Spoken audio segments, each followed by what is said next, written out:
on Wye, 4 miles away, where an ambulance has been laid on by the marshals. The whole race is controlled by walkie-talkie, and the Chief Marshal, Tricia Hales, keeps an ear on everything that goes on. At the Hope and Anchor at Ross, another sick crewman has been left for treatment.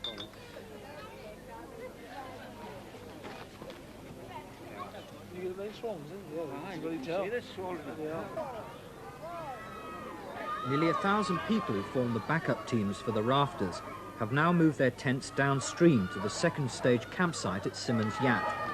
They've pitched their camp there and have now driven back to Ross to cheer their lads on.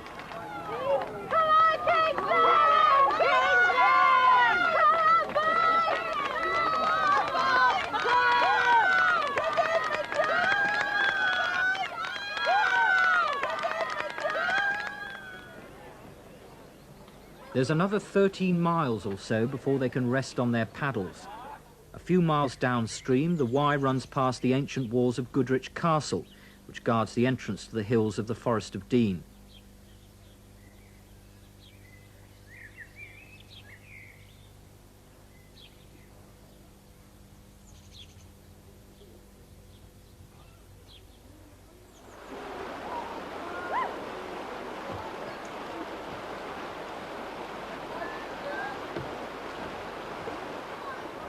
When you sat on that raft and things are going a bit hard, that is the most difficult thing in the world.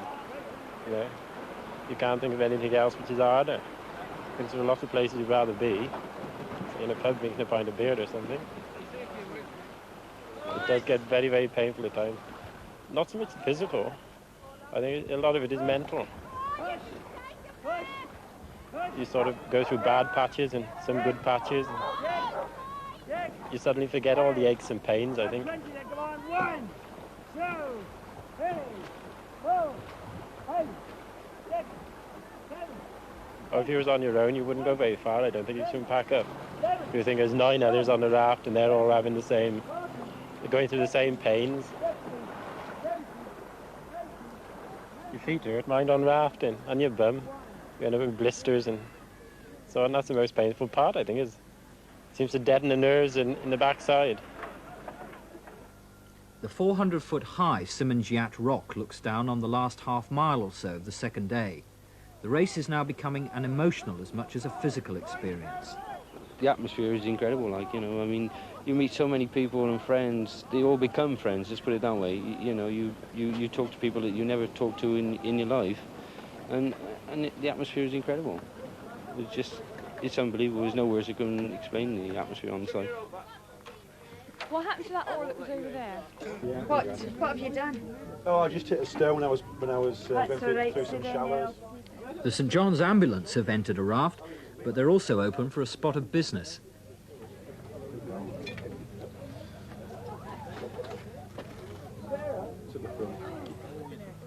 Well, if it keeps like this, you should do really well tomorrow. Do you think we will? How many did you take today? 47. 48.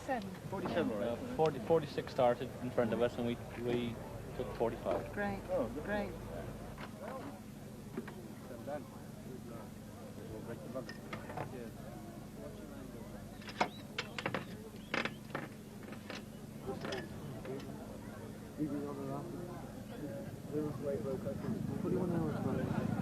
You can go and look at the scoreboard to compare race times and work out how much you've got to do to catch up. And then you can let your hair down, if you've got the energy.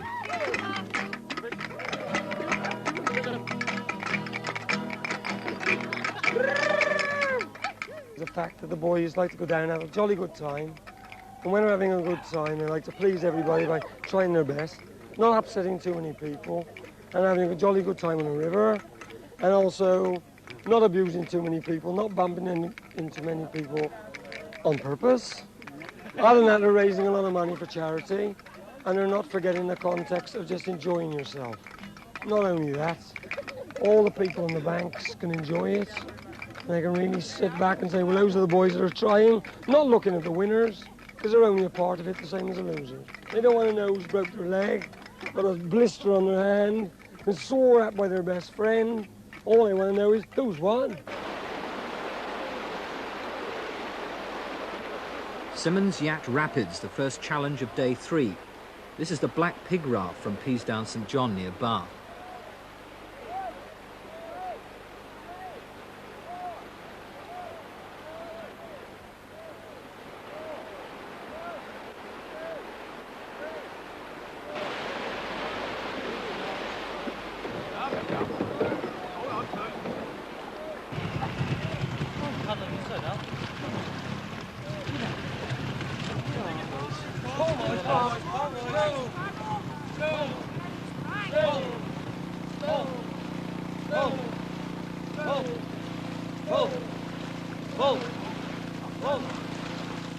What's the matter with it?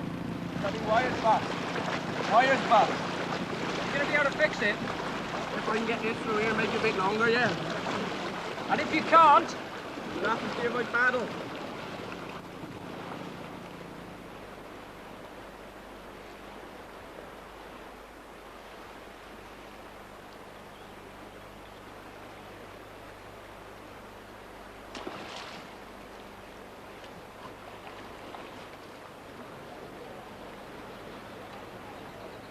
The hours wear away, and by early afternoon they reach Tintern Abbey. At this point, the river becomes tidal, and the rafts are trying to meet the turn of high water so that the last 6 miles can be, if you like, downhill. If they're there too early, they'll be battling against a rising tide. It's a long, long slog down to Chepstow, and it takes heart to keep plugging away at those unforgiving miles. It also takes energy. You were going along and all of a sudden you come over really hungry. We were using so much energy. And then what we done on our raft was take it in turns to have something to eat, because we had a little bag behind our seats with food in it. And it's amazing how quick the body reacts to the food. You know, as soon as it goes in, it starts using it up, and you feel a lot better for it. And some of the teams didn't take food on, and I honestly don't know how they managed to go over that distance. I don't know, it's a bit of a bug once you've sort of done it once and want to do it again, and it goes on and on. You can't say it's sort of easy, you know what I mean? So your legs go a bit dead.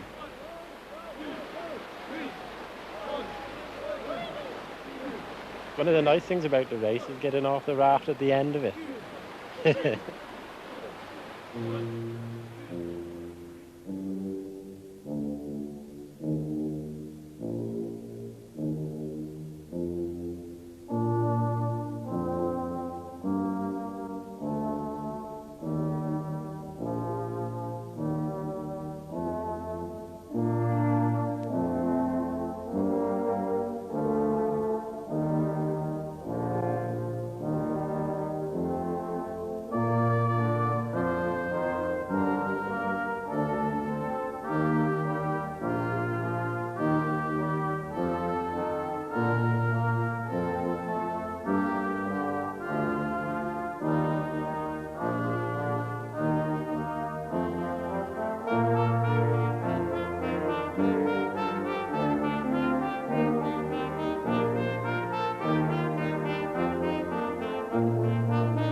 There's two types of people who enter for it, really. There's the guys who just go along for the booze, you know, and the atmosphere and the good time. And then you get the other people who are really serious and they want to win. You know, they go in to win. But I think you can get a combination of both, really. You can enjoy yourself and go for the winning trophies, you know. There's no point in entering if you're just going to stroll along and finish. You've got to go for broke. And that's what the police crew did. Hereford Police win for the third year running with a time of 19 hours, no minutes, 39 seconds. Number 9. No! 24. No!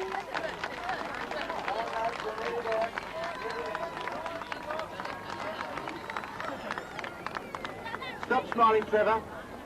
You haven't got a beer yet. Class number 32 coming down now. Class 32, the Richmond Club. Class 32.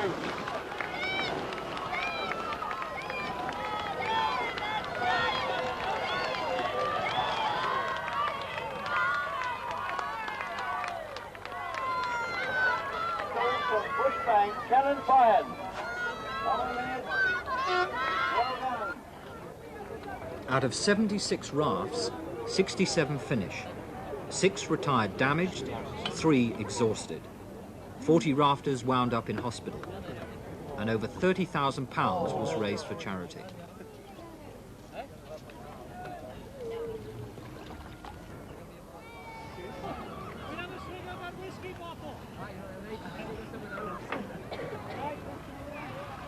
After the race, when you get to Chepstow, like you get off the raft and you think, oh, never again, like. And then when it comes nearer the time, you start training again, and you think, oh yeah, we get on there again. But you know, it's just the actual getting off the raft at the end of the race, because you are tired. It just takes it out of you day to day. Because I mean, 100 miles is a fair stint on the river, like, you know.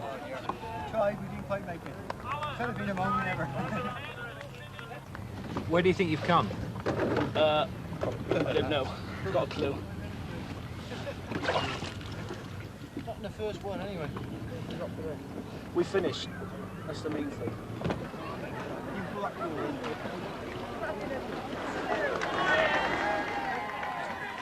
We had a crew this year from London, and they've tried rowing, they've tried the marathon, and they tried this, and it was the Royal Oak, and they said this is the hardest thing they've ever attempted. And they said that they don't think they'd be back again. So it's got to be hard. There's got to be some sort of kind of knot, really. I think there's something missing.